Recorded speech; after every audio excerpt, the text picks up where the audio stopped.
Welcome to your Mount Vernon Police Department monthly recap. Here we'll give you a look at some of the investigations from this past month. First up, a theft at motor cars. On the 16th at approximately 3:20 in the morning, a patrol sergeant noticed a vehicle parked behind a car sales business and went to check it out.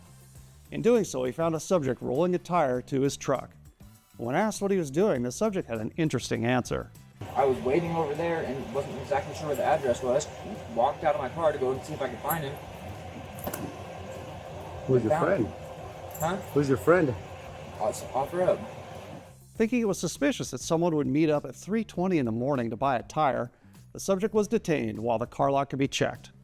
Our sergeant then located a vehicle up on a jack and blocks with all 4 tires removed. The subject was then arrested for theft in the second degree, as well as possessing a weapon and controlled substance. We were able to locate all 4 tires and get them returned to the car lot. Officers investigated burglaries where a suspect broke the front doors of 2 local businesses. The suspect stood out a little bit because he was wearing a bright reflective jacket when he did it. The next day, an officer was able to locate the suspect still wearing the same coat and take him into custody. That subject was booked into the Skagit County Jail on 2 counts each of burglary in the second degree and malicious mischief in the second degree. On the 25th at approximately 10:22 p.m., officers responded to a potential domestic violence incident. Upon arrival, they discovered that a male was at the residence in violation of a court order and that he had multiple warrants out for his arrest. Upon contact with that male, he had a knife and fled from officers. The officers were able to contain the subject, who then asked them to shoot him. Officers kept their distance and took time to negotiate with the subject. Ultimately, after being allowed to smoke a cigarette, he was taken into custody voluntarily. Our neighboring agencies responded to help with this tense situation, and we appreciate all their help bringing about a peaceful resolution.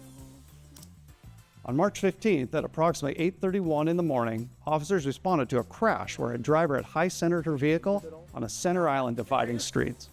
Upon contact, the officer noticed evidence of cannabis in the vehicle, and the driver exhibited signs of possibly being under the influence. When's the last time you smoked cannabis?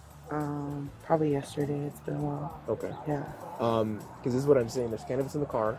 Right. Your eyes are bloodshot, and as I'm talking to you, I can smell cannabis.